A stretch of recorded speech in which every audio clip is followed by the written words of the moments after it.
eu trabalhei nela já, por exemplo, a Planalto, do José Roberto, em Goiânia, que tem um case de negócio muito interessante. Não, é de construção civil. Elas fizeram o Arca de Noé ali em Trindade. Ele deve ser Grupo Planalto, né? Isso, Grupo Planalto. Eu acho que ele tem Valtra também. O maquinário Valtra, acho que... Não sei, essa parte do maquinário eu não sei. Eu conheço mais a área da construção civil, porque foi o pessoal que fez o residencial Antônio Corrêa Bueno aqui em Morrinhos. Certo. Se você pega o Antônio Corrêa Bueno aqui em Morrinhos, ele foi vendido praticamente inteiro ainda na planta. Foi um dos primeiros loteamentos, melhor dizendo, aqui do município, que foram feitos nessa modalidade e foi um sucesso de vendas. E lá havia um padrão de qualidade na escolha da telha, na escolha do material da construção, do cimento. Padrão de construções, né? Um padrão de construção. Não se usou madeira, usou estrutura de metálica. Estrutura metálica. Coisa que era novidade. Novidade, né? Porque a gente está falando de 10 anos. Isso. Aquele loteamento ele foi entregue em 2014, 2015. Murado ao redor todo, porque era fundo, né? Fundo de casas. Porém sem portão. Sem portão. Não, com portão. Não, portão para entrar no setor. Ah, sim. Ele tem era acesso no setor. Semi-condomínio, vamos falar. Semi-condomínio, porque ele só tinha uma rua que dava acesso ao restante da cidade. Isso. Ele era um setor que, diferente das construções de hoje, o lote era inteiro, então não era meio lote.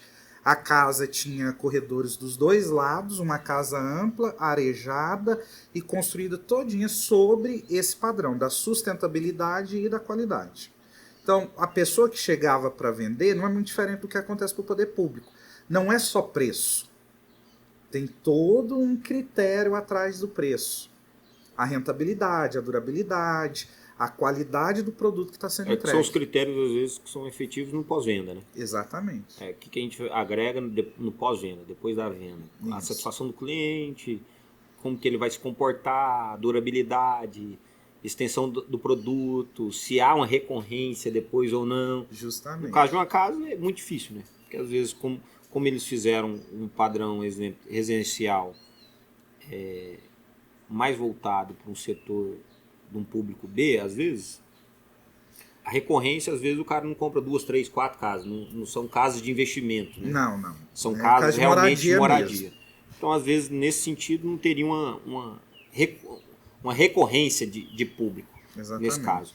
E o cara, para construir, ele pega um critério. As oportunidades de negócio, a gente sabe que elas estão em acesso a todos. Existe um ditado que fala: sol nasce para todos, a sombra para alguns. Então a gente pode falar assim, que as sombras que são as oportunidades de negócio. Ser empresário seria o sol. Todo mundo está apto a ser empresário, empreender e a tentar montar o seu próprio negócio. Porém, as oportunidades de negócio seriam as sombras. Você tem que procurar as sombras e ela pode mudar de lugar, né? Exatamente. De acordo com o sol, vai mudando de lugar aquela sombra. Então, como que seria o primeiro passo, você acha, para a gente buscar oportunidade de mercado para quem já tem uma empresa aberta ou vai abrir uma empresa agora? Primeiro passo é escolher bem o seu ramo, sua área de atuação. Uma vez que você escolheu e definiu em qual área você quer atuar, você precisa de um bom marketing daquilo, um bom preparo de capacitação de gestão negocial e procurar as oportunidades. A gente está num país hoje, se você for pegar, Júnior, nós estamos, tanto na esfera federal quanto na esfera estadual, construindo leis de liberdade econômica. Ou seja, nós estamos em uma era que talvez seja a maior era do empreendedorismo nacional. A gente nunca teve um estado tão aberto para empreender. Mas o empreender pelo empreender, muitas das vezes vai ser jogar dinheiro fora. Você precisa estabelecer a sua área de atuação, é nisso que eu quero atuar, é isso que eu quero vender e se planejar para se colocar no mercado como uma marca, como um produto de qualidade e chamativo para o cliente. Isso. Exemplo, quando eu olho para o Thiago, eu sei assim, alguns fatores, apesar de a gente não estar sempre nas atividades junto, quando alguém me fala assim, eu quero até honrar a vida do Ercílio, que foi um amigo que a gente tem em comum, um irmão aqui. Gente boa. Eu tenho ele como um irmão da minha família, ele é um irmão que Deus me deu. E aí ele me ligou e falou assim, Neguinho, queria fazer uma sugestão para você levar aí, que eu acho que é um cara inteligente, que agrega muito e tem muita coisa para estar compartilhando. Eu já falei para ele que ele foi o meu primeiro convidado, Thiago. Liguei para ele e falei, cara, quero ter você na mesa. Por quê? Porque a gente tem esse tempo de mesa. Eu tenho ele como conselheiro, sabe? Ele sempre me deu bons conselhos, sempre quis meu bem. E aí ele falou assim, cara, o Thiago tem muito a agregar. E quando ele falou do Thiago, eu sei que você é especialista em diversas fontes, inclusive na forma preventiva de problemas. Eu sei que você, antes de ter o problema, você sabe apontar e falar, cara, não vai por esse lado, porque pode gerar um problema lá na frente. Quem não sabe, quem não conhece o Thiago é advogado, né? Isso, advogado. Então, é multiuso. Multiuso. Hoje está no poder público também, executa uma função hoje no poder público, dentro da administração. E a gente sabe então que o Thiago hoje, mas eu sei que você tem um êxito. Exemplo assim, ó, você na prestação de contas, você é amplamente competente nessa área de prestação de contas, regularidade estatutária, de colocar as coisas em ordem. Até tem um projeto aí, eu falei, ó, preciso de você, Thiago, pra você me ajudar, escrever o projeto, tá apto para isso. Então, assim, hoje, o Thiago, ele sabe, vamos entrar nessa área que você tem mais autoridade para a gente ir destrinchando. O primeiro passo, o cara quer empreender ou ele já tem uma empresa funcionando. O serviço preventivo dele, ele tem que cuidar daqui para frente. Do que ficou para trás, ele tem que só estar com o peito aberto para falar assim, vou bater no peito o problema que vier. Mas daqui para frente eu quero conseguir arrumar a casa. E aquele que vai começar a empreender do jeito certo. Juridicamente a gente falando, quais são os 2 pontos que ele tem que começar essa situação? Primeiro ponto, ele precisa se regularizar. Ele precisa olhar juntamente com a assessoria contábil qual é o tamanho dele. Porque não adianta, por exemplo, você abrir uma empresa já uma limitada logo de cara quando você ainda tem um faturamento e meio. Certo. Eu tive um colega recentemente, ele iniciou uma confecção. E aí ele veio me procurar justamente para tirar essas dúvidas. Eu falei para ele, primeiro, qual que é a sua capacidade de produção? O que você dá conta de produzir? Ele me disse, não, eu dou conta de produzir X. Eu falei assim, beleza. E você vai usar quanto por cento da sua capacidade? Você já vai começar com 100%? Boa. Você vai começar com 50%? Ele me falou, não, eu quero começar com 100%. Eu já tenho um cliente, ele vai estar comprando o meu produto, eu já fechei com ele, já tenho um contrato, o que eu preciso agora é me regularizar. Aí eu passei o nome de uma colega, uma contadora de primeiro, falei assim, então não vá em qualquer contador, vá no melhor contador. Ele vai te dar, ela vai te dar, melhor dizendo, a melhor empresa que você tem que abrir, a melhor classificação. Se você vai começar como uma Eireli, se você vai começar como uma limitada, e ela vai te dar essa graduação, porque às vezes você começa, no caso dele, você pode começar como uma MEI, porque ainda que você vai fazer 100% do seu faturamento, esse faturamento só vai ser atingido ano que vem. Isso. Não vai ser atingido esse ano logo de cara. Então você não precisa entrar já pagando imposto. Número de funcionários, né? Número de funcionários, você já não precisa pagar. Porque o empresário não é que ele vai ser inimigo dos órgãos fiscais, não é que você está correndo de impostos, mas é entender que você pode usar isso a seu favor. O tempo, a declaração, porque senão você começa fazendo um investimento que não volta para você. Correto. Ele poderia estar investindo, por exemplo, ele começou com um local alugado. Eu já falei para ele, olha, em frente à sua casa tem um lote. É muito melhor você fazer um financiamento e comprar um imóvel que está em frente ao seu imóvel, onde você não vai ter deslocamento, onde você não vai ter que pagar um aluguel, onde você não vai ter que, por exemplo, procurar lá no centro um galpão ou alguma coisa e já estabelecer ali o seu negócio. Vai estar perto para acompanhar, né? Vai estar perto. Outra coisa que eu considero muito importante, e aí vem da vivência do Thiago, Júnior. Eu tive a oportunidade de ter 2 pais empreendedores. Apesar de hoje eu ocupar um cargo público, a minha família não vem de pessoas que ocuparam cargos públicos, eu não tenho pessoas concursadas dentro de casa. Tanto meu pai quanto minha mãe sempre foram trabalhadores do setor privado e empreenderam. Meu pai foi dono de uma tapeçaria muitos anos na cidade e minha mãe de uma loja. Há 5 ou 6 anos atrás, quando a gente viu que a loja física estava migrando para o virtual, eu falei para minha mãe, mãe, não compensa mais pagar um aluguel de um ponto. O que a senhora paga de aluguel, a senhora vai vender através do Instagram. A senhora vai vender através de uma rede social, sem ter que pagar ponto, sem ter que pagar um funcionário. A senhora mesma vai fazer essa gestão. Então é importante você ter alguém que olha para que lado o mundo está indo, que saiba te direcionar. Não adianta nada, por exemplo, você querer adotar práticas de negócio de 20 anos atrás no mundo digital de hoje. E, na verdade, sim, era uma visão que você teve, porque você estava de fora da operação também. Você não estava sofrendo a pressão da produtividade ali. Às vezes ela não teve nem tempo de discernir esse tempo de separação, de transição. Pouco conhecimento digital. Não, e ela estava ocupada na produção, né? Justamente. Acelerada, produzindo. Então, assim, você... não, tô aqui às vezes estudando, mas já tô vendo a tendência do mercado. Isso. Então é importante a gente ter vários tipos de conselheiros, né? Exato. A gente sabe que hoje o formato industrial hoje tem uma cadeia de diretórios, de presidentes que são conselheiros. Sim, eles se reúnem para tomar decisões importantes em qualquer cadeia empresarial.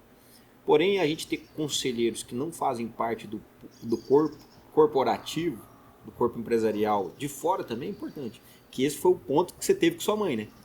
Sua mãe você começou a vida tendo ela como conselheira. Exatamente. Mas teve um certo momento na vida que você passou a ser o conselheiro da sua mãe. Foi. Quando você vai, por exemplo, hoje talvez o maior ponto de revenda de roupa em Goiás, um dos maiores do Brasil, é justamente aquela região da 44, ali em Goiânia. Uhum.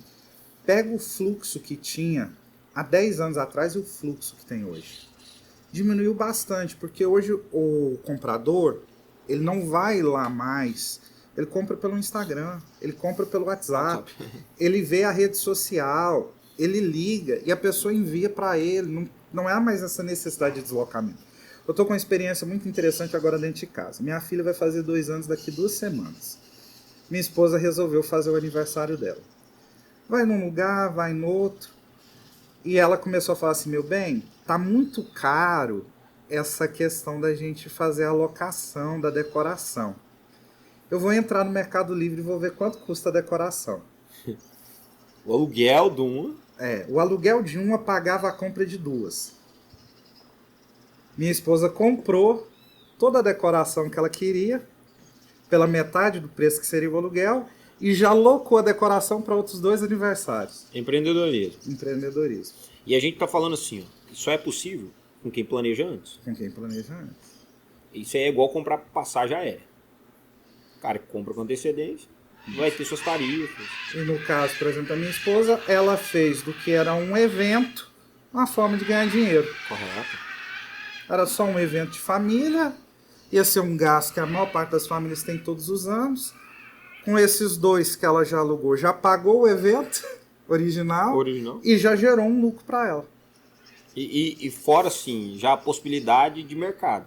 Possibilidade de mercado. Se ela fez isso com 2 pessoas, há uma lacuna no mercado, que ou o preço está praticado, às vezes, acima, ou ela consegue... Porque, obviamente, ela pôs um preço abaixo do mercado, né? Sim, para entrar no mercado. Para entrar no mercado. E o mercado está aberto. A gente ouve falar de crise. Existem alguns que têm medo em razão das questões econômicas que o país está seguindo. Mas o mercado está aberto. Principalmente, e você havia falado, é a minha área no poder público de atuação, que é a venda ao poder público. Até muito tempo atrás, o pessoal ainda tinha aquele medo. Mas eu vou vender para o poder público não vai me pagar. Ou a pessoa me paga quando quiser. Se eu for adversário, eu não recebo, esse tipo de coisa. Não vou ter chance, é jogo de cartas marcadas. Hoje nós temos uma nova legislação, um novo regramento para venda para o poder público, que garante uma maior transparência, uma maior equidade e uma garantia de que você vai poder vender para alguém que vai efetivamente te pagar. Há 2 anos a gente vem tentando implementar isso aqui em Morrinhos. Nós já fizemos 2 palestras junto à Associação Comercial, que infelizmente não teve, eu falo isso com tristeza, o devido interesse do comércio morriense. Porque o comércio morrinhense perde muito em não poder vender para o poder público. Nós estamos, enquanto poder público, gerando impostos, gerando tributos, gerando emprego e fazendo circular bens e valores de outras cidades para cá. Até geração de impostos para outras cidades. Para né? outras cidades. Um exemplo muito marcante é que há pouco tempo foi feita uma licitação em Morrinhos para produtos gráficos. E o ganhador foi da cidade de Palmas. Olha a logística do cara. Olha... Outro estado, uma capital, mais de 1.000 quilômetros de distância, porque não teve interessados nessa licitação em particular, não teve interessados locais que quiseram participar. Então deixa de se consumir um produto local para se consumir um produto que vem de outro estado. O imposto é pago lá na origem, é pago para Correto. a cidade de Palmas. A benfeitoria, o serviço, a geração de emprego está lá, não está aqui. Isso. E muitas vezes, o que acontece? O que eu já observei em alguns editais, que algumas pessoas, até comentários, não são nem editais, porque eu não peguei para estudar. São comentários de algumas pessoas. Cara, abri um edital de uma licitação, eu fui olhar lá para mim, eu não tinha um maquinário suficiente que foi relacionado. Às vezes eu não tinha um material equivalente, eu não tinha, mas conseguiria entregar o serviço. Tem algum jeito dele entrar, tipo assim, com a ideia, não consigo entregar realmente o serviço para vocês, porém eu não encaixo nessa capacitação do edital. Teria alguma saída ou não? Era buscar outros editais? Não, teria uma saída sim, porque a regra que o edital, em regra, vou dizer de um modo generalizado, pede, ele vai olhar a sua capacidade financeira para adquirir aquele produto e repassá-lo para a prefeitura, ou para o estado, ou para a federação, a depender de quem você está vendendo, que pode ser também para o governo federal, e vai te dar uma data de entrega. Qual que é o grande caso aqui, a grande diferença? Se eu abro, por exemplo, um supermercado, se eu abro uma concessionária de carro, eu tenho que ter o produto ali e esperar o cliente chegar para comprar. Certo. No caso do poder público, eu primeiro falo que posso vender para depois eu adquirir. Eu não tenho que ter esse estoque. Eu não preciso ter um armazém, eu não preciso ter um almoxarifado. Não. Se eu ganho a licitação, o pregão ou a dispensa eletrônica, é só após essa vitória, dentro do prazo estipulado pelo edital, é que eu vou entregar esse produto. Então pode ser que quando eu participe, eu sequer tenha adquirido esse produto ainda. Correto. O importante é o quê? Eu ter a capacidade financeira comprovada de adquirir o produto. Por exemplo, eu não posso, enquanto MEI, que tem um faturamento de 120 mil reais, participar de uma licitação onde eu estou alegando que eu vou entregar um produto que custa o dobro disso. Correto. 360, 400, meio milhão. Mas se está dentro da minha capacidade enquanto empresa, eu posso participar. Certo. Então, assim, nisso tudo, o cara às vezes não tem expertise. O empresário. É impossível o cara ser bom em todos os processos. Então, geralmente, as empresas maiores que levam vantagem. Por quê? Porque ela tem um setor interno só de licitações. Só de licitações.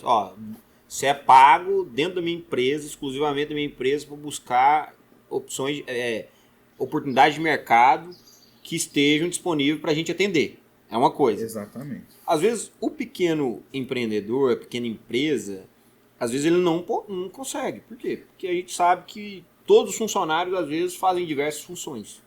Então, ele não tem um setor só para buscar as opções. E não precisa. Certo. Ele não precisa ter. Basta ele ter uma assessoria especializada nessa área. E como que é no mercado hoje? Assim? Como que hoje é um mercado que está em franca expansão. Certo. Nós temos diversas empresas de assessoria, seja dentro do estado de Goiás, seja no próprio Brasil, que oferecem esse serviço. Eles fazem essa captação, eles olham o perfil do cliente, o que ele é capaz de entregar e olham os editais que estão disponíveis. E diante disso ele apresenta ao seu cliente para que o cliente possa ou não participar daquele edital, daquela licitação. Então, exemplo, não vamos falar de consultores, a gente precisa de conselheiros. Isso, exatamente. Alguns conselheiros que podem buscar, então, as oportunidades de mercado e trazer as opções, de acordo com que ele conheça o cliente já. Isso. Saiba da condição de entrega, o potencial de entrega dele e tudo mais. E hoje, Morrinhos, vamos falar dentro da comunidade. Hoje, Morrinhos, ele a gente tem empresas vinculadas de consultoria, de conselheiros, para buscar oportunidade de negócio em licitações ou não? Temos. Tem. Temos. Além do meu próprio serviço que eu trabalho, tem alguns colegas... Você também executa essa Eu também função? executo esse serviço. E além disso, nós temos alguns colegas que fazem isso. Para você ter uma noção, eu não sei se você tem esse conhecimento. Morrinhos é a 23ª cidade em arrecadação do estado. Número importante. Em previsão, já que só vai se confirmar em dezembro, Morrinhos tem uma previsão de arrecadação para esse ano de 2024 de 233 bilhões. Perdão, milhões. 233 milhões de reais. É muito dinheiro. Esse dinheiro é feito para quê? Justamente para prestação de serviço à sociedade. Certo. Ele é destinado à compra de bens e à realização de serviços.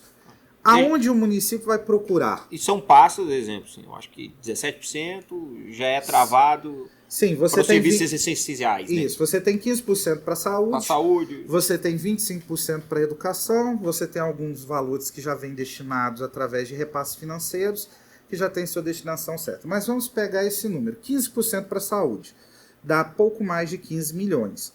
Se eu sou dono de farmácia, eu tenho um comprador que está disposto a comprar pelo menos 15 milhões em remédio.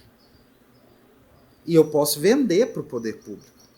Basta eu participar dos certames, das licitações e dos contratos, dos pregões que são abertos. Se eu tenho alguém que me orienta, que me aconselha, que me direciona, o município, por exemplo, não precisa ir comprar lá no polo de Anápolis. Não precisa comprar em algum outro polo. Ele é capaz de comprar aqui dentro do próprio município. E se a gente fizesse o seguinte, assim, ó, já me surtiu aqui, a conversa vai trazendo oportunidade. O bom da gente conversar com quem tem autoridade e é especialista é que ele vai colocando na mesa algumas oportunidades de negócio. E quem tem negócio flutuando ou conhece pessoas que são donas de negócio, exemplo, o Júnior, ele é o quê? Um produtor rural, mas que ele conhece várias pessoas em vários nichos de mercado. Eu tenho um amigo de São Paulo hoje, que a especialidade dele é tecnologia e desenvolvimento com baixo custo de implementação no ramo de saúde. Igual a gente falou da pasta, já me atinou aqui. E hoje o que é? Hoje o que ele gera? Equipamentos. Ele traz equipamentos da Europa, passa por todo o processo de regularização aqui, Anvisa, certificações nos devidos, a hora que a Anvisa e todos os órgãos dão ok para ele, ele vai então expandindo esse negócio. Eu sei que 2 equipamentos dele já estão aptos a negociar. Tem outros vários que estão em fase de aprovação. Como são equipamentos novos, geralmente não vai ter um edital pedindo aquele equipamento, que são equipamentos novos. Como que é o comportamento dessa pessoa que tem um equipamento novo, um equipamento que hoje um poder público não usa, como que ele faz para apresentar? Existe uma dispensa de licitação? Como que é feito isso aí? É possível a dispensa de licitação. Aonde você vai trabalhar, eu não sei exatamente qual é o equipamento, mas, por exemplo, na área de prevenção.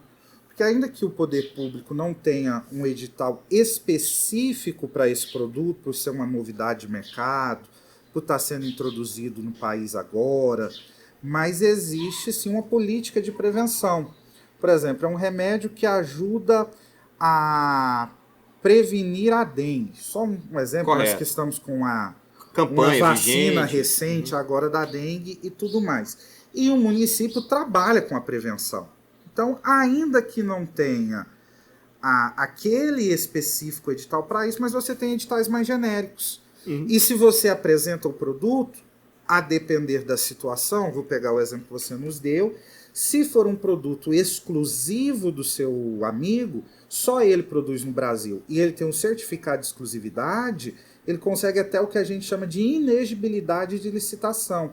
Já que não faz sentido você fazer uma disputa se não tem concorrentes. Correto. Eu vou pedir a produção, até enquanto a gente vai conversando aqui, às vezes para trazer lá um panfletinho, pede a Camila lá para pegar um materialzinho lá que a gente... É um material da Sparkia, pessoal da medicina.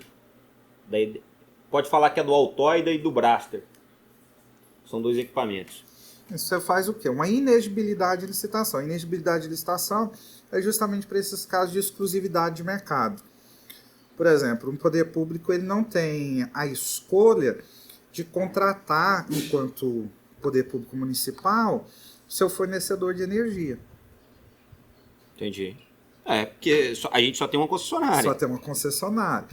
Isso se aplica por muito tempo ao telefone. Até a gente conseguir privatizar as redes de telefone, você também só tinha a Telebrás. Hoje você já consegue ir para o mercado. Mas no caso específico aqui, se ele é exclusivo, se só ele fornece esse serviço, ele vai poder fornecer através da inexigibilidade de licitação. Esse aqui é um produto que eu acho que veio para revolucionar. Não sei quanto que custa, por exemplo, um preço hoje praticado no município para a gente fazer uma mamografia, uma ultrassom de mama. Esse aqui é um aparelho que ele vai o quê? Através da inteligência artificial, a gente consegue fazer com menor custo. Se eu não me engano, para o poder público vai custar, eu acho, R$45. É menos de R$50, eu acredito. É menos de R$100 até para o setor privado. Então, sim, abaixo de R$100 você consegue fazer um monitoramento com várias mulheres, sendo que não é invasivo. 15 minutos já te traz os relatórios devidos. Então, exemplo. Não causa constrangimento, né? Não no causa momento do exame. Isso, então assim, vai chegar isso aqui, a gente consegue atingir várias mulheres com menor custo para depois submeter a quem tem alteração. A gente ia fazer uma triagem, vamos falar. Se a gente, no mamógrafo, a gente consegue fazer 10 pessoas por dia, aqui a gente consegue fazer 200. Eu acho que assim, a grande questão desse tipo de produto está no valor agregado. Isso. Porque uma vez que você consegue realizar uma detecção preventiva do câncer, inicia um tratamento precoce, a taxa de mortalidade cai bastante. Obviamente. E saúde é vida. Não adianta você fazer altos investimentos em saúde e ter altas taxas de mortalidade.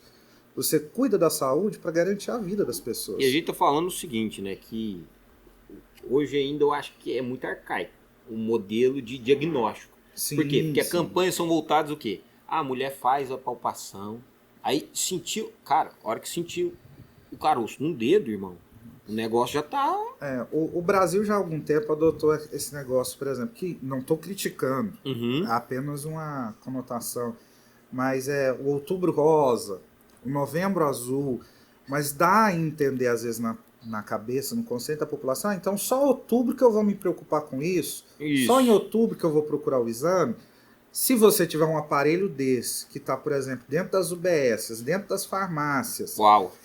É isso. todo dia, a todo momento, e a mulher, a qualquer momento que ela toca ali o seio, independente da época do ano, independente da cor do mês, ou então assim, um e exame ela de já rotina, procura, isso, se torna rotineiro, se torna o cotidiano da vida. Não vou... É como medir pressão. Isso.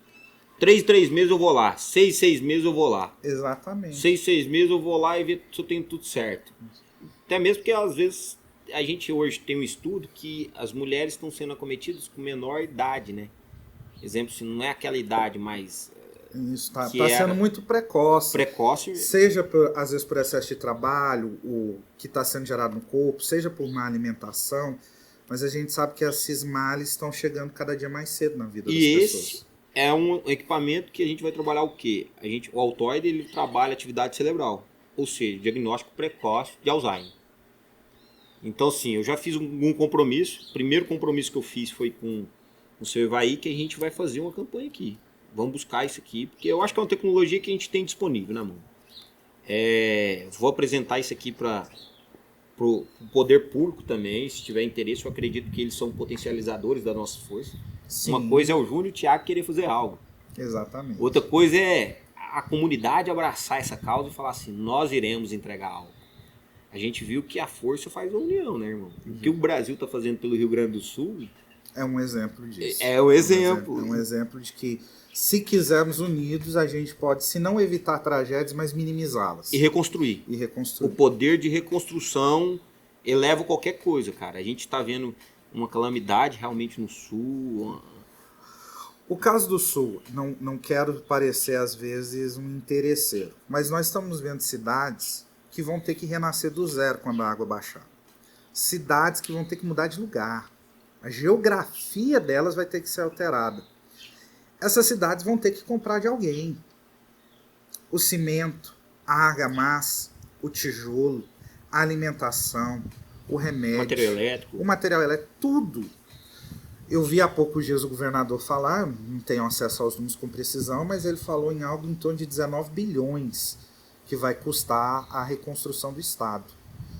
E, com todo respeito aos nossos colegas, mas a gente vai deixar a Argentina fornecer material, a gente vai deixar o Uruguai, o Paraguai, os países vizinhos, ou os próprios brasileiros vão ver nessa tragédia uma luz, uma oportunidade de empreendimento também. E assim, o que eu vejo lá no Sul é que a gente está muito atento na solidariedade. O momento. O momento é da solidariedade. O momento é de ajudar, é de contribuir, é de socorrer. Só que a vida não para. Mas a vida não para. Vai haver um depois. Vai haver, como eu disse, a água vai baixar. E eu acho que a gente ajuda bastante também dando esperança de reconstrução. Porque imagina uma família que perdeu tudo e a gente fala, ó, agora você vai ter que reconstruir. Ela está diante de uma dificuldade. Exatamente. Só que se o Brasil também apontar a solução, ó, a gente vai ter que reconstruir. Mas pode ficar tranquilo que a empresa está com suporte. É o que eu vejo, às vezes, a Havan fazendo. Sim, sim. A Havan já está se mobilizando para isso. Eu vi que eles já tranquilizaram, vão até antecipar um pouco do 13º de todos os funcionários. A gente vê que o Sul é uma região muito linda, né, Thiago? Desenvolvida e tudo mais. Então, assim, os hotéis. A gente já tem várias campanhas, o pessoal falando, não, pelo amor de Deus, não cancela os seus serviços do Sul. Só prorroga. Exatamente. Reagende seus compromissos do Sul. Porque se você cancelar, vai ter que devolver. E devolver da onde? E devolver de que, se não está entrando. Se não está entrando recurso. Então, sim, é um fator que eu acredito que a gente vai ter que pensar bem de como a gente auxiliar, cara. E, sem dúvida nenhuma, e é o trabalho que você faz. A gente viu diversas fontes no início querendo, às vezes, encontrar culpados. Só que o momento agora não é nem de encontrar culpados, é de socorrer a ocorrência. Porém, a gente sabe que todo trabalho preventivo pode evitar uma tragédia futura. Então, se tivesse feito um trabalho preventivo... O cenário, Júnior, é de guerra. Um cenário de guerra. Mas quando eu olho para o passado, o Japão levou 2 bombas atômicas. Terminou ali em julho de 1945 a Segunda Guerra Mundial completamente devastado. A Alemanha acabou devastada em maio de 45.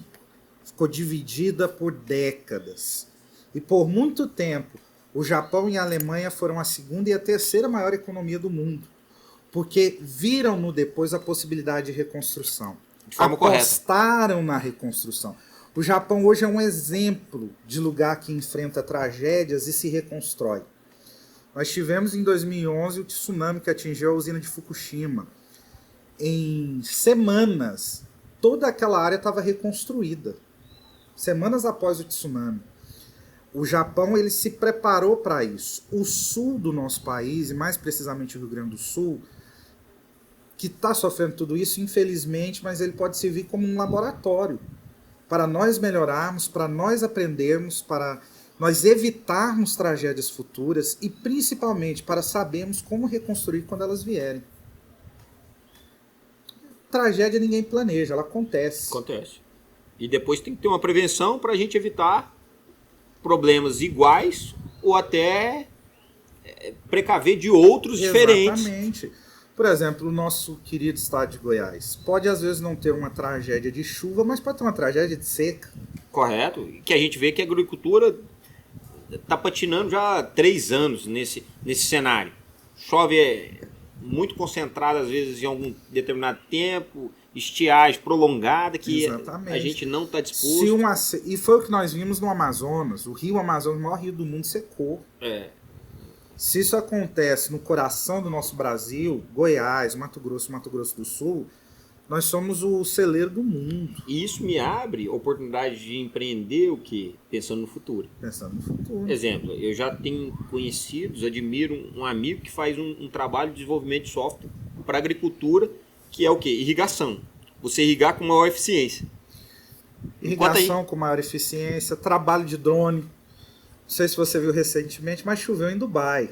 Eles Por- conseguiram através de usar drone. drones E pra- choveu até acima da média. acima da média. Então, seria a tecnologia uma saída para a mudança climática? A gente conseguir fazer chover nessas áreas de seca? E assim, tudo tem que saber por quê? Porque é um meio controlado. A gente só tem o objetivo alcançado se for equilíbrio, né? Exatamente. Não tem como a gente começar a fazer as coisas sem equilíbrio das coisas. Exemplo, a gente viu que lá choveu e choveu, às vezes, em algumas regiões acima da média que teve enchentes. Mas o que a gente vem fazendo a prevenção, vem distribuindo isso de forma equilibrada. Por quê? Porque você calcula, né, os riscos. Exatamente. Tanto é que até no próprio poder público, a 14133, que é a nova lei de licitações, ela obriga o ente público a fazer o quê? Um PCA, plano de contratação anual. Eu preciso planejar meu ano. Porque eu, o Thiago, o indivíduo, o CPF, eu posso escolher hoje meu bel prazer. Se eu quero almoçar em casa, se eu quero comer num restaurante, se esse restaurante vai ser um restaurante classe A, de alto padrão, se eu quero comer um Burger King, se eu quero ir num fast food. Agora o poder público não pode. O poder público tem que planejar. Certo? Eu tenho que planejar, por exemplo, eu vou pegar aqui que eu estou vendo. Sua propriedade aqui tem vários patos. Certo. A nossa cidade tem 2 lagos. Esses lagos são habitados por animais silvestres. Esses animais precisam de alimentação. Eu não posso escolher o dia simplesmente porque eu quero comprar a ração para os patos que estão ali no Recanto das Araras. É um planejamento. Eu já tenho que planejar. E eu acho que tudo começa nisso, Thiago. Quando eu quero empreender, quando eu quero buscar as oportunidades de mercado, o primeiro passo é a gente ter o quê? Gestão e planejamento. A área da saúde, aí aqui fazendo o caminho inverso do que eu falei. Outubro não é o mês da campanha contra a mama, Certo. do câncer de mama. Eu não posso planejar em setembro. Eu já tenho que ter planejado lá em janeiro. Que em outubro eu vou fazer uma série de eventos, vou fornecer medicamento, vou fornecer exames, enfim. A minha área de atuação, ela já tem que estar planejada com 1 ano de antecedência no poder público. Outra vantagem, se planejou, o dinheiro já foi reservado para aquilo. Então eu tenho a garantia, enquanto fornecedor, de que eu vou receber. Correto. Então, assim, a gente buscando outras definições. Um bom conselheiro, ele tem que fazer parte de gestão e planejamento. Gestão e planejamento. Ele Eu tenho que estar ao seu lado, Júnior, para te apontar caminhos para você chegar onde você quer chegar daqui 10 anos. Certo. Eu tenho que dizer, Júnior, você tem potencial para estar aqui. E eu vou te ajudar a construir essa escada que vai te levar. Então a gente pode montar outra categoria de conselheiros que seriam conselheiros que estejam próximos de geografia. Ou então tenham encontros marcados, planejados, gerenciados para encontros de informação. Exemplo, às vezes o cara pode...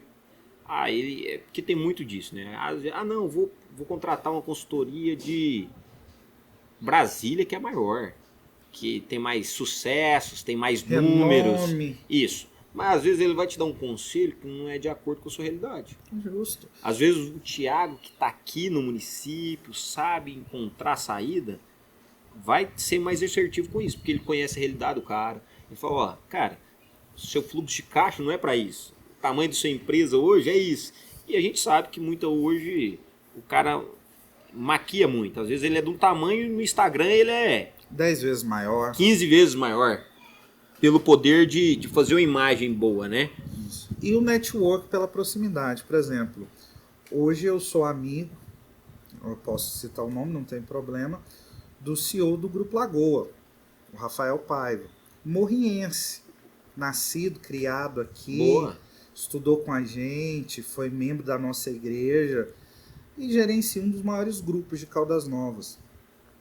Esse network que vai sendo criado, por exemplo, para um fazendeiro pequeno. Às vezes a Lagoa ou qualquer outro grupo de turismo de Caldas vai comprar produtos lá no Ceasa, que poderiam ser adquiridos aqui em Morrinhos, que está a 50 quilômetros. E assim, agora você tocou num ponto, cara, que eu tenho total esperança. Se a gente falar assim de Morrinhos há 15 anos, eu te falo que Morrinhos, de 15 anos, do Centro-Sul, é a cidade que mais tem potencial de crescimento do estado. Por quê? Porque a gente tem uma logística privilegiada, Tem. A gente tem uma BR, uma GO que está sendo duplicada agora, já acontece, então não é planejamento e já foi o quê? Já foi destinado a ter recurso para isso. Já. Que é a GO 213 que vai ligar Morrinhos Caldas Novas. E recentemente a gente esteve em Santa Catarina até buscando alguns projetos sociais para a comunidade. E o que eu vi? Que a logística e deslocamento viabilizam muito investimentos empresariais em qualquer região. Exemplo, você tem aquele eixo ali que liga Itajaí, Santa Catarina e Florianópolis. Isso. E você começa em Itajaí, aí tem Brusque, que é uma região texto, que é uma região igual Pontalina. Vamos falar, a gente guardado tem suas proporções. Isso. Então, assim, Brusque é uma região texto. Eu falei, opa, a gente lá tem uma região também texto, Pontalina. E é ligada como? Duplicado. Então, às vezes, a gente teria que trabalhar, às vezes, uma duplicação só BR até Pontalina também, para ajudar nesse eixo e o crescimento de Morrinhos. Morrinhos é um polo logístico, então eu acho que eu considero ele como Itajaí. Fácil distribuição. Sim. Itajaí hoje é só polo de distribuição. O que falta para Morrinhos, que eu vejo isso, é justamente isso. É uma promoção dessa potencialidade. Em 400 quilômetros, nós temos mais de 5 milhões de pessoas. Você vai de Uberlândia a Brasília. Duplicado. Sem problema nenhum. Você tem Itumbiara, Caldas Novas, você tem Catalão. A 300 e poucos quilômetros você tem Rio Verde. Então, assim, a Goiânia, nossa capital, Anápolis, Aparecida, a potência que Morrinhos representa, a possibilidade de tráfego, de distribuição de produtos e serviços aqui é gigante. Basta o quê? Nós termos a coragem de empreender, de planejar, de investir, e isso não é só poder público, isso é poder privado. É o empresário olhar esse potencial, acreditar nele e investir. E assim, terminando o raciocínio, a gente tem Balneário Camboriú, que é uma cidade 100% turística, não tem um lugar de crescimento mais. Se tornou uma cidade totalmente vertical. Ali eu acho que entre os 10 prédios mais altos do Brasil, acho que 6 são lá. Sim, 6 ou 7. Então assim, é uma cidade totalmente vertical, que a gente também tem o mesmo sintoma, às vezes, em Caldas Novas. Sim. Na nossa região, é o interior mais vertical que eu vejo. Sim. Encontro. Caldas Novas poderia ser um hub de turismo, ter um aeroporto melhor do que tem, uma infraestrutura melhor do que tem. Então sem problemas nenhum. Se encaixa em Balneário Camboriú ali. E o que eu vi nessas regiões? Que quanto mais crescimento dessas regiões, vai chegar um ponto que vai saturar. Não tem para onde crescer mais. Porque são grandes empreendimentos, o Brasil vai conhecendo e as pessoas vão fazendo até a título de investimento. Porque o investimento imobiliário hoje é uma modalidade no Brasil procurada. Sim. O cara às vezes compra 3, 4 apartamentos. Seguro. Isso, compra 3, 4 apartamentos num pré-lançamento para esperar vender depois que for lançado o empreendimento. Então, acho que ainda é um modelo de investimento ainda que o brasileiro ainda tem aptidão. E quando a gente olha essa região, Thiago, o que me alegrou que a gente parece, tem coincidências, a gente tem semelhanças. Tem semelhanças de regiões e eu falei, cara, Morrinhos é Itajaí, cara. Morrinhos é a logística nossa. Itajaí eu conheço pouco, mas eu estive em Balneário pela última vez em 2018. O que eu vi de Balneário me encantou. Não só pelo turismo, mas pela qualidade de vida. E gestão, cara? Por exemplo, você tem uma gestão de ambulantes, de pessoas em situação de rua lá que é incrível. 10 minutos em que eu vi, às vezes, uma pessoa em situação de rua ali, já chegava um conselheiro, um assistente social e fazia o recolhimento daquela pessoa para um albergue, para algum lugar, já dava alguma direção e não permitia. Uma guarda municipal muito bem preparada, que te dá uma confiança de andar na rua à noite, uma tranquilidade que realmente nos faz parecer estar em outro país. E Morrinhos tem tudo isso. Pode ter tudo isso, pode ser tudo isso. Concordo. Morrinhos pode ser tudo isso. Tem gente que critica, mas eu falo, Júnior. Qual cidade do interior, por exemplo, que tem 2 faculdades públicas, independente da questão dos investimentos que estão vindo ou não, como Morrinhos, que tem um Instituto Federal e uma UEG? Correto. Criando valores, criando profissionais de qualidade, dando mão de obra qualificada para o município. Você pega isso, você pega um planejamento de longo prazo, que vai ver Morrinhos para daqui 10 anos, daqui 15 anos. Se em 10 anos, de um censo para o outro, nós ultrapassamos a marca dos 50 mil habitantes. Nos próximos 10, nós podemos chegar a 70, 80 mil habitantes com qualidade de vida.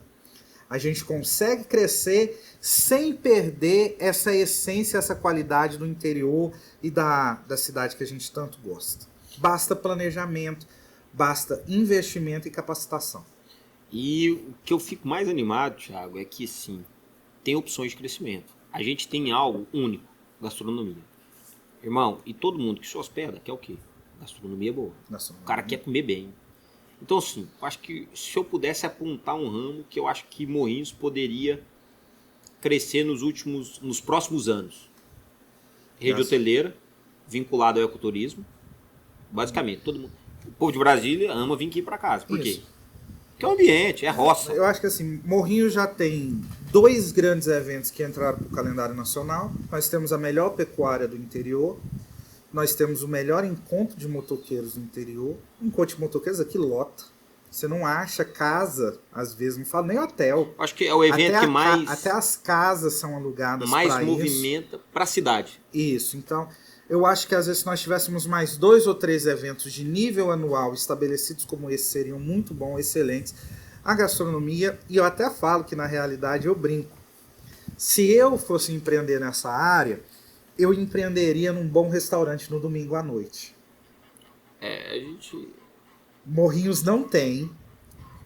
Os bons restaurantes fecham no sábado à noite ou no domingo do almoço.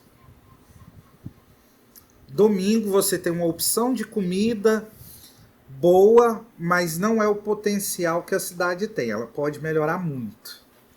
Eu vou fazer até um deixinha, né? O cara pode ir no hotel, no Beira-Lago. Lá tem uma comida mas só lá, só lá. Então eu gosto muito. O grande problema, eu também gosto. A comida a parmegiana lá é uma delícia. Mas pode ser maior, pode ser melhor. A gente consegue avançar. Os nossos espaços públicos, eles podem ser melhor, o seu interior, melhor dizendo, a sua volta pode ser melhor aproveitado. Não, e a gente está falando não só de atender a comunidade, a gente está falando de investimentos que vão trazer o turista da cidade vizinha, dos empreendimentos vizinhos, para dentro da nossa cidade. Se a gente tiver coisas que prende, o cara vai para lá para o entretenimento e fica aqui o quê? Para outra finalidade, para gastronomia boa. O que eu vi lá no sul que eles fazem muito? As noites temáticas. Imagina se a gente tivesse os restaurantes, por exemplo, assim, não, quinta-feira é uma noite de italiana. Massas, pizzas e tudo. Lá é muito comum o Oktoberfest. Isso, então assim, eles têm várias noites temáticas. Eles são orgulhosos da cultura que tem, são orgulhosos do passado, das origens europeias. A Goiás, eu acho que também tem que ser muito orgulhoso do arroz com piqui que tem. E eu vou te falar. Da feijoada, da galinhada. A nossa comida caseira, particularmente, para mim é a melhor do Brasil. A pamonha não tem igual. A gente tem uma comida típica também que já é comida tombada do patrimônio de Goiás, que é o pit dog. Sim, pit dog. Então, pit dog é clássico. Cara, a gente podia ter uma fileira, um quintal só de pit dog, né? Você vê, falando do caso do encontro de motoqueiros, o ponto de vários motoqueiros é a peixaria do Zé Felício. Concordo. Eles vêm para ver as motos, para ver o show e para comer peixe no bafo. Isso. Que é conhecido já. Que é conhecido. Uhum. Então é esse potencial que já existe dentro de nós, que nós já temos, que precisa ser o quê? Potencializado, expandido, ser levado. Hoje eu vou ser usado em dizer que talvez a gente está aproveitando 30% do nosso potencial. Eu acho que isso. A gente pode ir muito além. Também considero. Chega naquela conversa do seu cliente, quando você perguntou a ele qual que é a sua capacidade. Isso. Então acho que nós temos capacidade para ir além. Para mais, eu acho que é isso. A gente precisa ter mais volume. Isso. Uma cidade que vai ser bicentenária daqui a 3 décadas. Nós estamos com 170 anos, 171. Nós estamos caminhando para 200 anos. Nós podemos ser muito mais. Nós já temos uma história para muito mais. Certo? Eu acho que a gente é organizado. A gente já tem até agora a gestão e planejamento. O que eu fico feliz de ver em Morrinhos é que é uma cidade que você pode ver que tem um cuidado de crescimento. Não tem ruas apertadas demais. Não. O planejamento aqui é a regra. A regra é planejar. E não foi feito em cima de morro, desbarrancado, tem casa caindo no desbarrancado. Então, assim, o que eu vejo? Que Morrinhos cresceu de forma organizada, a cidade é bonita. Bonita. Passa, por exemplo, eu sei que o que eu vou falar parece ser utópico. Quem já foi em Nova York sabe que o coração de Nova York é o Central Park. A nossa cidade literalmente abraçou o nosso parque ecológico. O parque ecológico não está mais na periferia. Está no centro da cidade. Tem uma cidade depois do parque. Por que o nosso parque ecológico não pode ser o nosso Central Park? Por que ali não pode ser um lugar de lazer, de desfrutar de um bom descanso, de uma área verde, integrar a sociedade com o verde naquele lugar? Que é o que aconteceu em diversos pontos em São Paulo, né? A gente olha o Ibirapuera, a arquitetura de São Paulo, a gente vê muitos parques. E isso gera o quê? As famílias para lá. Sim. Tirá-los do ambiente, às vezes, de concreto, de pressão da cidade e traz elas para ali. É um queijo de negócio que eu sei que depende mais do poder público, mas eu gostaria de ver implementado. A restauração da nossa Rua Barão. Marcou, historicamente sempre foi a rua do comércio da cidade. Se você elevasse o nível da rua para o nível da calçada ali, mais ou menos o que é a Faria Lima e algumas outras ruas de São Paulo, e fazer dali uma área de cafés, de lazeres, de livrarias, de um comércio mais de serviços, correto, onde a pessoa pode ir, trazer um restaurante, novamente, né? Trazer para o centro e reviver aquela área. Algumas áreas ali poderiam ser até usadas para estacionamento também, que a gente para estacionamento, tem sim. Que resgatar aquele cinema antigo. Ele poderia se tornar, por exemplo, o que eu vejo hoje com o complexo do Oscar Niemeyer. A gente é muita ideia e se a gente for pensar, eu acho que isso é saudável. É saudável porque a gente fica às vezes pensando, não, eu dependo que o poder público faça. Não, às vezes a gente precisa de alguém ousadia, né? De ousadia. Vamos buscar investidor de fora, isso, então. Um investidor. Isso não tem nada a ver só com o poder público. Isso também concordo. O poder privado pode fazer isso. E assim, a gente sabe que existe você tem que instigar, você tem que se mobilizar. Para o Ministério Público agir, ele precisa de uma provocação. Uma provocação, ele é provocado para ele atuar. Então existe também a provocação para a população. Vamos provocar então todo mundo que conhece o investidor. Isso. Ou às vezes quer empreender. Vamos buscar meios então. Às vezes ele consegue. A gente está saindo de uma feira de negócio agora que teve no nosso município, que é a Agrotecnoleite. A gente poderia ter várias outras. Também concordo. E assim, a gente vê que ela é uma feira que representa um cenário. Representa um cenário, ela expõe a cidade, ela promove nossos negócios. Eu vi os números lá, 250 milhões em negócios realizados. Então, assim, é um volume considerável. Eu falei em 233 milhões de arrecadação. É um número maior do que a arrecadação do município. Em um ano. Então assim, vamos falar que gerou um fluxo de negócio. De licitações, você sabe qual que é o número? Ele passa dos 200 milhões. Porque esses 233, parte vai para pagamento de folha de servidor. O município não pode gastar mais do que 51% dessa arrecadação em folha de servidor. Parte, que é 2%, vai para o Poder Legislativo, que é para suprir as demandas da Câmara Municipal, e o restante fica para investimento. Então nós estamos falando de... Que tem outros que não são licitações, né? Isso. Vamos falar que então licitações deve ser 40 milhões. Não, mais. Deve ultrapassar a casa dos 100 milhões. De processo licitatório. De processos licitatórios em todas as suas modalidades. Isso, no ano. No ano ultrapassa 100 milhões. Por exemplo, nós estamos falando da construção de uma escola que é feita por uma empresa local que ultrapassou os 30 milhões. E aí vamos pensar, cara, esse dinheiro fica onde? Gerando emprego, e isso é o ponto positivo das obras, né? Justamente, porque como que eu tenho que ver? Eu sou um conservador. Eu entendo que não cabe ao Estado interferir na sociedade, ao contrário. A sociedade que criou o Estado, não o Estado que criou a sociedade. Mas em momentos de crise, como esse do Rio Grande do Sul, como os casos de guerra que eu falei, como a quebra da Bolsa lá em 1929, lá atrás nos Estados Unidos, nessas horas precisa que o Estado, de alguma forma, ajude a economia a se movimentar. Na grande crise da Covid, querendo ou não, o Estado foi um ator importantíssimo, porque comprou e girou muito dinheiro, garantindo a sobrevida de muitas empresas. Então, por exemplo, se você tem hoje uma cidade como Morrinhos, que tem grandes empresas, que felizmente são saudáveis economicamente, mas imagina, um caso hipotético, se uma usina fechasse, se uma cooperativa, uma Quality, se uma empresa que tem os seus 100, 200, 300 funcionários simplesmente fechasse. Você precisa que, de alguma forma, suprir a demanda. Afinal de contas, essa usina compra todos os dias dentro do município. E um município é uma empresa que tem 233 milhões de reais para investir. Então, quando um exemplo simples, mas que movimenta demais a economia municipal, quando o gestor antecipa o pagamento numa véspera de feriado. Ao invés de pagar dia 30, no Natal ele paga dia 23. Isso movimenta demais o mercado. Então, é a mesma coisa... Ele entende, né? Ele entende. Entende a necessidade. E eu, como fornecedor, é a mesma coisa. Às vezes, se eu vendo na notinha, essa venda antiga, tradicional, eu não tenho perspectiva de recebimento. Eu não sei quando a pessoa vai me pagar.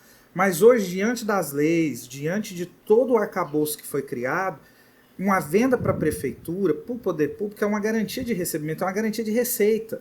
Eu sei que o dinheiro vai chegar. É uma venda no cartão de crédito, né? É uma venda no cartão de crédito. Que você pode antecipar ou não. Que você pode antecipar ou não. Com essa garantia que eu disse. Eu não preciso montar o meu mercado e depois de ter feito um alto investimento, esperar o freguês chegar. Eu posso vender primeiro, garantir a venda para depois adquirir o produto. Boa. E assim, Thiago, a gente, eu acho que a conversa é boa demais e a gente vai perdendo até a hora aqui. Depois eu esqueci de pôr meu relógio aqui, a produção vai ter que me avisar aí qual a hora de encerrar, que eu tô perdido aqui.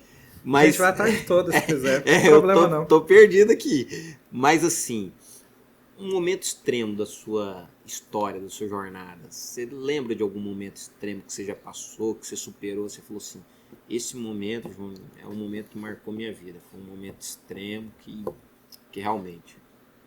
Júnior, como eu disse, eu venho de pais empreendedores. Eu costumo brincar que o meu pai não foi o primeiro amor da vida da minha mãe, foi o único. Para quem conhece a nossa história, minha mãe conheceu meu pai com 9 anos. Ela tinha 9 e ele 11. No momento que ela olhou para ele, ela conta que se apaixonou. Eles foram morar juntos com 15 anos. Não tiveram muitas oportunidades de estudo na vida. Quando eu estava na 3ª série, eu já havia, escolarmente falando, ultrapassado os 2. Eu não tive pais que tinham condições de olhar para os meus cadernos e falar ou me ajudar a fazer as atividades. Essa é a minha realidade, a minha história. Mas foram muito trabalhadores. Meu pai sempre me disse que enquanto eu estudasse eu não precisaria me preocupar em trabalhar. Mas quando eu fui fazer o vestibular e fui começar a faculdade, meu pai quebrou. Ele faliu. Tinha uma dívida na época impagável. E eu tinha que trabalhar se eu quisesse estudar. Foi quando eu comecei a trabalhar, foi quando eu arrumei o meu primeiro emprego.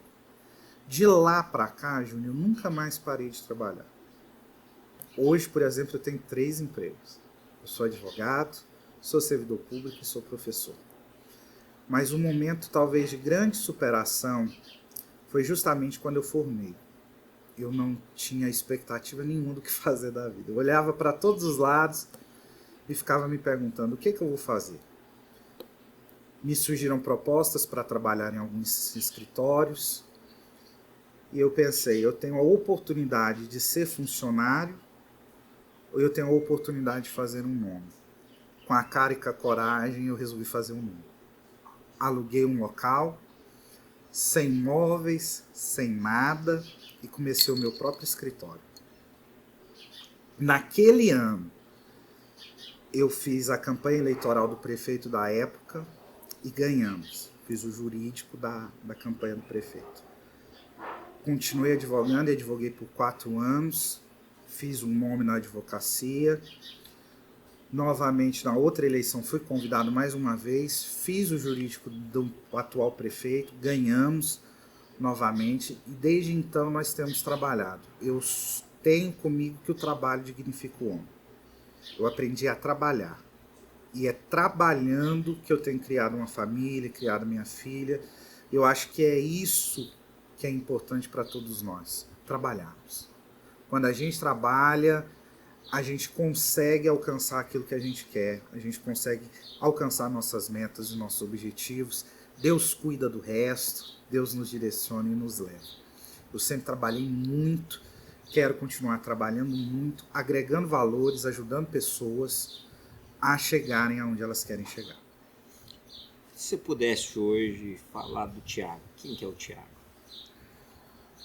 Thiago é um típico goiano que gosta de uma vida caseira, que gosta de aproveitar e de construir memórias, que é apaixonado pela família que tem, que é chorão, emotivo e que, sobre todas as coisas, ama muito a Deus. É uma pessoa de fé. Religioso não, mas de fé. Alguém que acredita em Deus. Eu aprendi, Júnior, no decorrer desses 32 anos de vida, a sempre confiar. Sempre acreditar que existe um propósito de Deus para as nossas vidas. Eu me lembro que assim que eu passei no vestibular, minha mãe foi acometida de uma trombose e não teve como eu ir para Goiânia. Eu sou filho único, eu tive que ficar com ela, ajudando no cuidado e sem dinheiro para pagar, porque ainda não tinha um curso de direito público aqui na cidade como tem hoje. Eu fui estudar na Fafiche, na Unicerrado, ali em Goiatuba. Passei no vestibular e minha mãe falou assim: Thiago, será que a gente vai dar conta? Como que vai ser? Meu pai quebrado financeiramente, como eu havia falado, teve que vender a tapeçaria, a empresa, foi trabalhar de pedreiro. E eu falei a seguinte frase para minha mãe, que eu nunca esqueci: mãe, Deus não é menino para brincar com os meus sonhos. Se Ele me oportunizou passar, Ele vai cuidar. Foram 5 anos de faculdade, que eu nunca atrasei um mês na mensalidade. Todos os meses Deus provia. Ele é um bom pai, né? É um bom pai. Então o Thiago é isso, é um filho de Deus, que tem fé, que acredita, que descansa nele. Um servo. Eu gosto de servir pessoas, eu gosto de estar ao lado das pessoas, de poder compartilhar alguma coisa, fazer, se não a vida, pelo menos o dia de alguém melhor. Amém. Conta comigo nessa missão. Conta comigo. E aí, Thiago, se o Thiago pudesse dar um conselho pro Thiago lá de trás, aquele Thiago que tinha acabado de formar, qual conselho ele daria? Olhando para 8 anos atrás, eu diria para mim que você está no caminho certo. Não desanima. É isso aí. E eu quero te validar, sabe, Thiago? Você é um cara de princípio, você é um cara que a gente vê que sempre está buscando os melhores caminhos, sempre pautado nos princípios de Deus, nos valores do reino.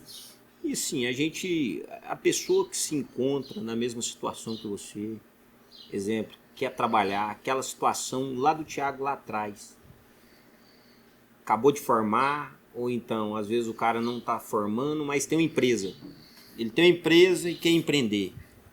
Ele saiu do emprego e quer começar uma nova fase. Posso te contar o meu primeiro caso? Ah, Decidi que eu ia alugar um lugar e ia montar um escritório. Não ia trabalhar com ninguém, eu ia fazer o meu nome. Assim que eu aluguei o local, eu fui para o Facebook. Naquela época, o Instagram ainda não era a maior rede. Era o Facebook. Eu fui para o Instagram e abri uma página. Escrito, Alves Ribeiro, meu sobrenome é Advocacia. Advocacia. Coloquei meu número de... Eu não tinha nem mesa para atender. Mas eu coloquei, pus no Facebook. 2 dias depois, indo para a igreja, por coincidência, num domingo, hora que eu chego na porta da igreja, um telefone com o prefixo 34 me liga, Uberlândia. Eu não tinha o hábito de atender telefones assim. A gente sempre acha que é spam, alguma coisa, mas eu pensei, vou atender. Quando eu atendi, me perguntaram, é o Dr. Thiago? Eu falei, sim. Meu irmão acabou de ser preso numa blitz ali em Morrinhos. Você pode acompanhar ele e fazer o flagrante para mim? Eu não tinha mesa, eu não tinha um local de atendimento pronto, mas eu prospectei e fiz uma propaganda, uma página no Facebook. Foi o meu primeiro cliente. Dali eu já fui para... Nunca tinha entrado numa delegacia, inclusive, foi a minha primeira vez em uma delegacia para atender aquele senhor que havia sido preso na Blitz. Sabe quem tava mais nervoso? Não sei. Se era o senhor ou se era o advogado? O delegado viu que eu era marinheiro de primeira viagem, foi bem tranquilo comigo. Ô, doutor, senta aí. O procedimento é normal aqui. Foi bem tranquilo, mas eu posso dizer, Júnior, com 6 meses, o meu escritório era autossuficiente. Eu já não tirava um centavo de lugar nenhum para bancar o escritório. Uau. Hoje, o escritório ainda está aberto, eu tenho uma sócia que trabalha comigo, e hoje o escritório nos mantém. Se eu quiser deixar de atuar no poder público, eu posso simplesmente me concentrar 100% no meu escritório. Apesar de todas as dificuldades, a gente tinha que fazer um podcast só para isso, para falar de advocacia, mas eu, apesar de todas as dificuldades da advocacia, eu sou realizado nela. Não, e a gente vai ter oportunidade. Eu tenho orgulho de ser advogado e digo para os estudantes em direito, para aqueles que estão se formando, vale a pena, é uma profissão honrosa, lute, trabalhe, que você vai conseguir ser um grande profissional. Então, olha, a gente sempre fala aqui que a gente tem 2 classes de conselheiros. Aqueles que te amam, que sempre querem te ver bem, eles estão aptos a te aconselhar, porque eles querem ver o seu futuro bem. Sim. Porém, esses conselheiros podem ser que eles erram um pouco. Por quê? Porque às vezes eles falam algum conselho tentando te proteger, de forma de evitar um sofrimento futuro. Sim, sim. E tem aqueles outros conselheiros que são aptos a te aconselhar porque eles têm autoridade. Eles já passaram, já viveram e já venceram a situação que você está hoje. Então o Thiago é esse cara que já venceu essa situação, já passou por cima e já venceu. Então o fato de começar algo novo, começar uma trajetória nova, começar uma experiência nova, uma nova estratégia de execução, você está apto. E isso você está apto com a sua excelência em executar projetos e processos públicos. Então você sabe formatar e direcionar essas pessoas para esse ramo. Sim. E algo que sempre me guiou, Júnior, que eu costumo brincar. Minha curiosidade é maior que meus medos. É isso aí. Tem Boa. Gente que é pautado pelo medo e deixa o medo paralisar ele. Eu posso até ter medo, mas a minha curiosidade é maior. Pode fazer uma camisa que eu vou comprar. Então valeu, é isso aí, galera. A gente vai ficando por aqui, então. Eu quero te convidar, então, a conhecer um pouquinho mais do Thiago, procurar ele na rede social. O tempo dele é corrido, não é fácil não, você tá com homem não. Mas tenta aí e, olha, eu já vou te dando a dica. Vai pra igreja, vai na igreja que você consegue achar o cara. Vai, na igreja me acha. Então é isso, mas de mensagem ele é bom, você pode mandar mensagem que ele é bom de retorno aí e que a gente esteja junto aí para agregando no seu crescimento que está escutando aqui, que você possa ter um crescimento diante dessa conversa aqui, assim como eu tive, Thiago. Eu tenho vários caminhos e sei assim que eu estou proporcionando o crescimento de outras pessoas. Assim como eu posso levar isso aqui e sei que não vai ficar parado na sua mão, eu sei que vai ter crescimento de outras pessoas conversando aqui também. Com certeza. Então tá, brigadão, Obrigadão, te agradeço, Júnior, Thiagão. Até mais.